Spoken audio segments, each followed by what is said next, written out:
Hello mga ka-legit Lovercats, happy Sunday po sa bawat isa. At ngayon ay meron tayong bagong updates kung saan itong si Wally Bayola ay spotted sa isang simbahan kung saan halos mamaga ang kanyang mga mata sa pagdarasal. At ano nga ba ang mga latest issue ngayong araw ng Sunday. Bago yan, kung hindi ka pa nakasubscribe sa aking channel, please don't forget to like, share, at isubscribe mo na rin ang channel na ito para sa marami pang updates.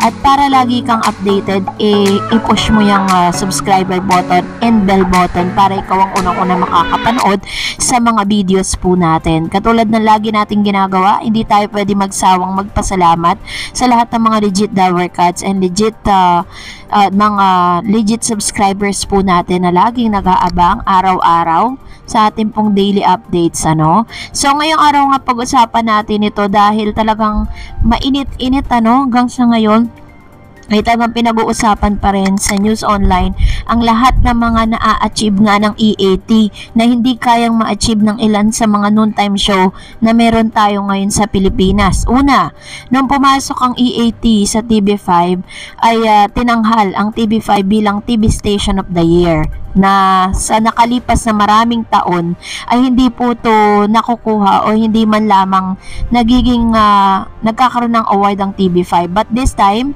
is talagang pinasalamatan po ng mga kapatid network ang pagpasok ng TVJ sapagkat maging si MVP po ay hindi po makontain yung kanyang happiness dito po sa napakagandang award na to.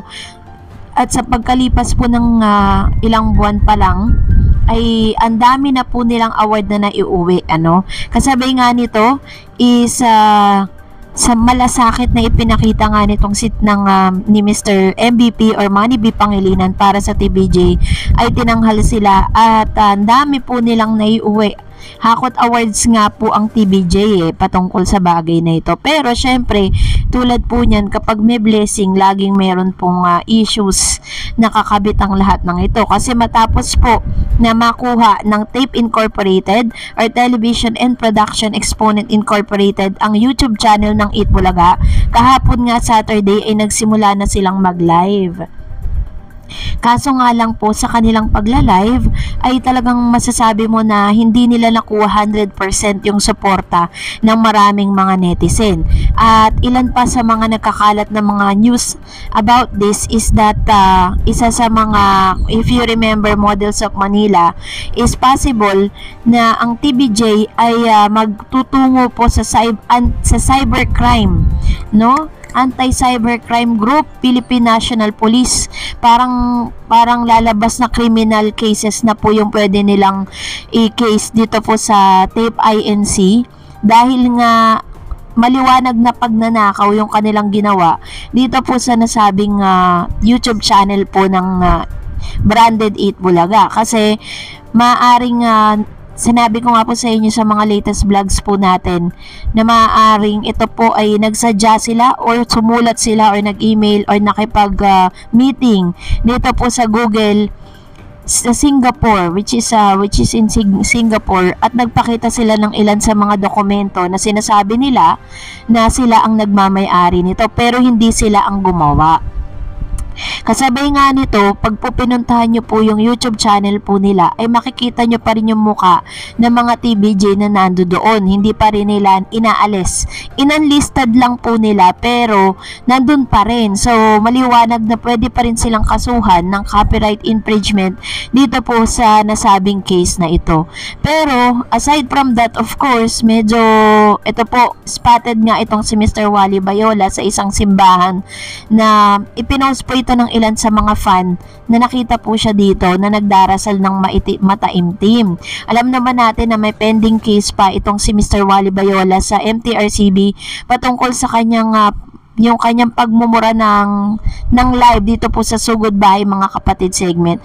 Alam niyo po, kahit hindi po ipinapakita ni Wally dito po sa mga national television or sa live po ng EAT, yung parang takot pero deep inside alam niya meron siyang nararamdaman na fear patungkol po sa bagay na ito dahil hindi niya po alam kung ano po yung magiging verdict ng MTRCB with regards to that. Kasi kung tayo naman po ang magja-judge, kung tayo po yung MTRCB, is hindi natin to papatawa ng any sanction dahil po nag-public apology siya nung kinabukasan patungkol sa issue nang hindi niya na kailangan magmalaki, hindi niya kailangan magparinig sa MTRCB, hindi niya kailangan na parang ipaliwanag pa yung sarili niya, kundi totohanan siyang nag-public apology, 'di ba? Hindi katulad ng ibang mga, alam niyo na, ibang mga na-suspend.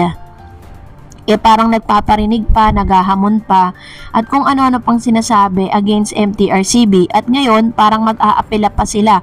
According po sa legal counsel po ng It Showtime, ay mag-aapil po sila sa MTRCB. Pero, ang sanction po ay na-serve na ng 12-day suspension. Gusto po nila patunayan na wala daw, di umano silang nilabag na batas doon po sa pangyayari na yon. Pero this time, sana nga ay matapos na rin tong issue ni Wally Bayola kasi parang ultimo siya. Pero sa So Goodbye Mga Kapatid segment, hindi naman natin makikita na parang may mga bakas ng takot or bakas ng anxiety po itong si Mr. Wally. Pero pag nag-iisa na siya, doon niya nararamdaman na kailangan niya talagang magdasal at kailangan niya talaga ng matindihan, no? Dahil hindi niya alam kung ano pong pwede mangyari. Syempre, kahiya-hiya naman po kung dahil sa kanya, buong EATA is affected, ano?